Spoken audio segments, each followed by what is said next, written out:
Good morning everyone. My name is Komal Ankush Kale. Today I will discuss about regulatory authorities and reporting.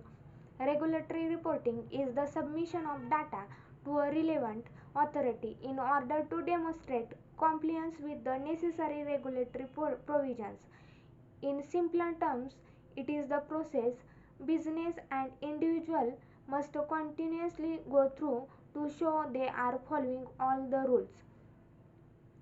Regulatory reporting, however, chances are you are probably already doing plenty of regulatory reporting, perhaps even without realizing that it is. The reality is a regulatory reporting can be done in many ways, both internally and externally, and all that technical jargon tends to make it sound scarier than it is.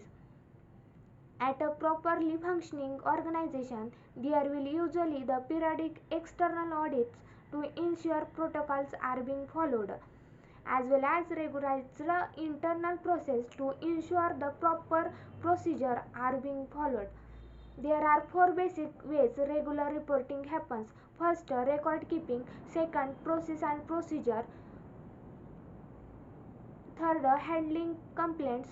Fourth, onboarding and formalized training. First, record and keeping. This is perhaps the most common form of reporting. In essence, it involves maintaining accurately detailed record of every transaction and every process, ensuring you have clear evidence that you are following protocols to the letter. Process and procedures, because the various guidelines and legal requirements tend to be integrated into the flow of business everyday operation, many standard practice you don't think twice about actually act regulatory reporting, from explaining your terms and conditions to signing paperwork. Third, handling complaints. When following any formal procedure, you are following a regulation and therefore need to report on it. When you fill out paperwork involved in handling a complaint of displaying work, you are producing a regulatory report. Onboarding and formalized training.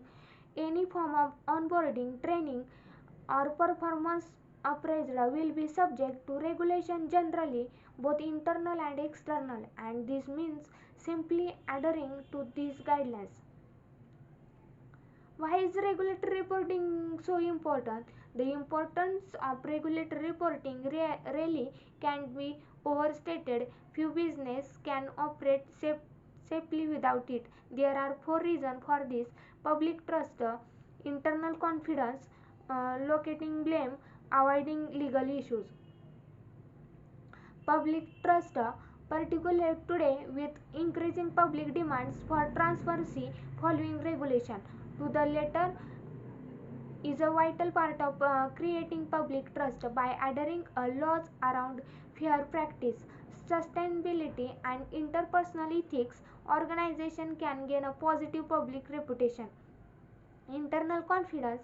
Regulation is vital for maintaining trust within an organization and giving workers the peace of mind that there are clear protocols being followed which ensure their safety both physically and legally.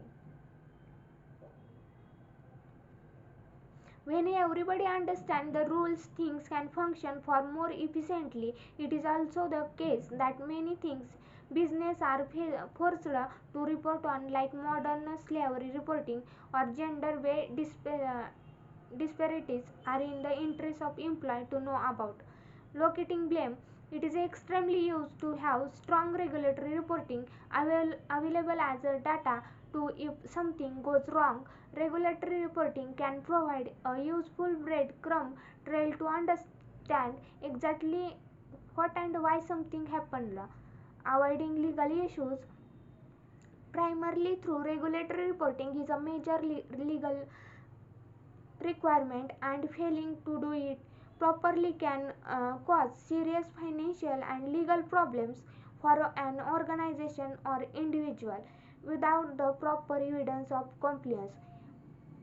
Litigation is likely and government fines are very possible too because of the reputational issues associated with serious legal problems. It is an organization best interest to enforce extremely diligent reporting across the board. Thank you.